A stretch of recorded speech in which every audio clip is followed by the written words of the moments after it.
Hello, this is Dan and welcome to Cardboard and Plastic. Today's video, I'm going to show you my Hank Aaron run, give you some thoughts about what's going on. And I've been away for a week, haven't put out anything. And over that, been kind of busy. We all kind of joke around that we're nerds, right, in this hobby.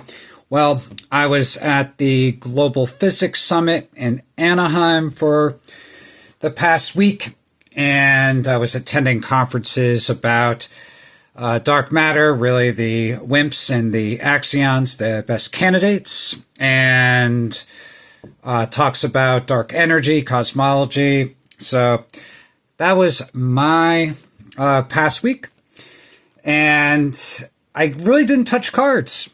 Didn't think about cards. Well, that's a lie. Well, I checked onto COMC and like one time, and then I saw this card. It was $600 and I bought it. I actually sent it to just get graded right off the bat because if I spend that much money on a card, I just want to get it slabbed. And I was actually between SGC and CGC because I'm not using PSA. And I kind of just drew that line there. I will buy PSA slabs. I just won't grade with them right now. And I chose CGC because it's a more modern card. And I just like the way the cards look in those slabs compared to SGC with the black tuxedo. Looks great for vintage, but not for anything that has a shiny surface on it. So it's probably going to be a couple months before I get that card back, but eventually I'll show it off. And the other thing is I'm going to a card show. And I have been thinking about cards, but like I got back and you know what? It is time. I have enough money saved up. I'm getting close to that point.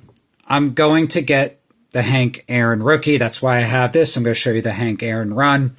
Now, I'm not going to force the purchase of it, right? If it's 3 months from now, it's going to be 3 months from now or a year from now. I'm going to buy the copy that I want, right? I could spend right now under $2,000, get a junky copy that I'm probably going to be upset about that I purchased. And I think it's going to take $3,000 to $4,000 to get the copy of the card that I want. So that's what I'm doing. And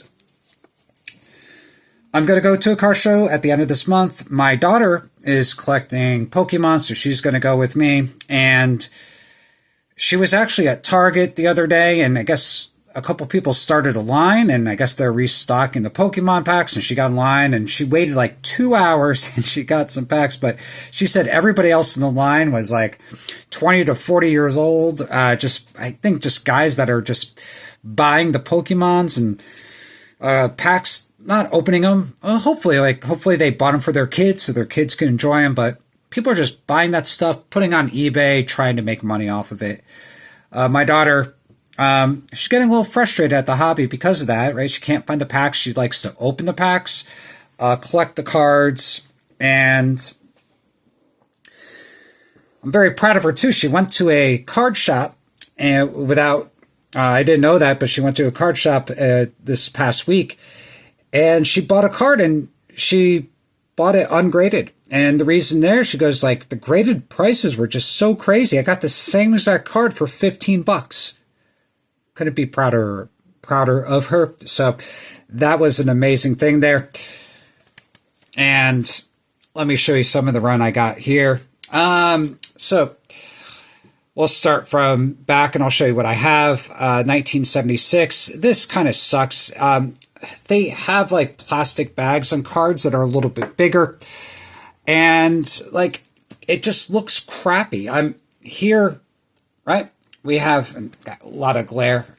I think I got my computer monitors on. I'll shut those off so we don't get that. But nothing beats, in my opinion, the CGC slabs. They just look so clean and nice when they actually put the card in there. But if they have the if they're a little bit bigger, they're basically made for Pokemon cards. And so slightly bigger, like they fit the slab perfectly, but then if it's a little bit bigger, they put it in a sleeve and it looks gross. So I got to free that thing eventually. And all of these cards, except for the one I covered up, I bought from ComC or eBay, not graded. And I graded myself. And this card I bought for $10. This thing is absolutely gorgeous. I thought we could even get like an 8. But this card, and it is his base run, and this is what I'm kind of doing right now, is I'm going to put his base run together, right? So it has the stats in the back. I'm going to stay away from, maybe I'll get the all-star cards after I finish the run, but I'm going to stay away from the league leader cards. This hobby can get overwhelming, right, if you just try to get everything. So for me personally, I want to get his run done, and then I'll basically figure it out afterwards. And I'm just going to do the tops. Maybe I'll put the 55 Bowman in there. But yeah, like some of the non-standard cards, like the Lake to Lake, I have a Warren Spahn in that. And really Warren Spahn is in all of the also Hank Aaron's cards that are a little bit different, like the Johnston Cookie, right? The 1954, which is a super expensive card, right? So I'll probably just get the Warren Spahn for that.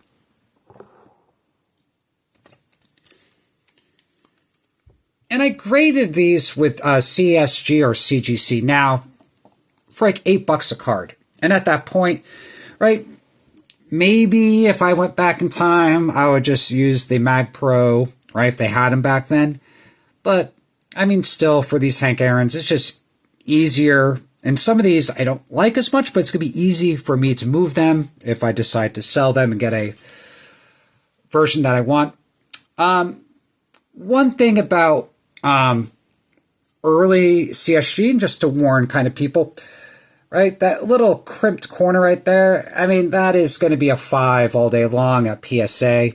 And, right, so they're a little bit lenient when it comes to corners. However, you could be assured with the old CSG, they graded the surface pretty tough, right? So they were kind of lenient a little bit on corners. Speaking of corners, I really am, like, I bought the 1955, that one behind. It was like $200 on eBay. I just bought it, graded it. I'm not scared at all, unless it's like something like a Babe Ruth or like a Mickey Mantle 52, 53. Like, I am not scared to buy ungraded cards, except I will not touch 1971 cards that have perfectly black corners. So many of those cards, I think I'm up to 3 now that I bought that somebody took a Sharpie to. And you can't really see it. I mean, that color matches the Sharpie color perfectly until you get it into your hands and you kind of like look at it from the side or with a loop. You cannot see the black Sharpie from images.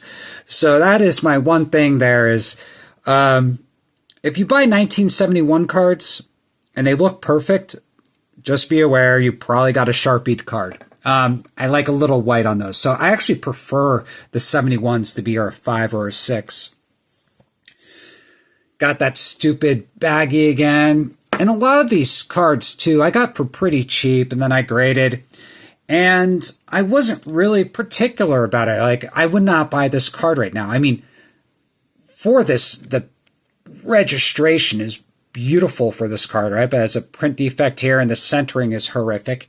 By the way, Topps got lazy with that one, right? Oh, and from the 69 to the 68, right? Same exact image. But eventually I'll upgrade it, right? But for right now, it's good enough. I got a lot of other cards to get, right? You're going to see that I'm missing, right? Like the 70, and I'm missing a few other ones as well. But even like cards like this, they're good enough for me. Beautiful 4.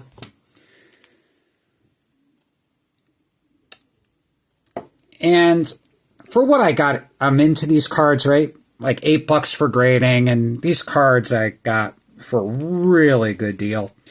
Like for instance, this card, when I first got back in the hobby, all I was doing is 80s and 90s. And then you start to kind of go back, right, in time. It's a very common collecting thing. And with that card I got in a lot when that's the first vintage lot. Somebody was selling a lot of 65 and 63s. Actually, there was a Mickey Mantle in that lot. It had paper loss in the back, right? But I got the whole lot for like $500. And like looking at, like, it was a complete steal. Nobody else really wanted it. It was on the blowout forums, and people were, there's a little paper loss in the Mickey Mantle. I don't want that. The Mickey Mantle was a 63, and it presented beautifully. I sold it. And the reason I sold it, the paper loss in the back was over a little bit of his stats, and it bothered me. It was a SGC. They gave it a 1.5 since it looks so nice. But that paper loss just bothered me. Even though, like, you just present it, like, put it on a shelf, I just couldn't have it. This is, I think, the second one. I bought the 1955, the PSA 4. I bought that one graded. This one I bought graded too. I just saw this, and I mean, the centering, the color was beautiful. Speaking of SGC, I sent an order out for the 70s, 80s special, and they're way behind right now. It took a week for them to get the card as received. The order is received. So you're waiting a week for that. And now there are 11 days and they haven't even graded it. So they say 5 to 10 days. They are just way behind. And it's kind of a shame too. Like typically, Peter would reach out to that. They would make a post saying we're behind, things like that. But with collectors, they're just going to run SGC into the ground, in my belief there. I mean, the customer service is probably going to get worse over time. Collectors is going to try to squeeze money out of that company. I have a bad feeling that SGC is going to just go downhill. PSA is their brand, right? That is like the Lexus versus the Toyota, right? That Toyota's still, right? But, I mean, it's going to be bad. This card I had a free out of the plastic Superior Fit sleeve there. There's like some junk in the sleeve. I didn't clean out the card enough, and it bothered me, so I got to put it in a new sleeve. This is a gorgeous 63. The 65s and 63s, they just keep on growing on me as two of the best sets. This card, I mean, I got this for like $80, and I sent this to PSA. It's beautiful. And I'm missing quite a bit, right? I don't have the 61, the 60, the 59. This is the only other one I have is the 1958. And this card, I really like that card. I think I got that a while ago.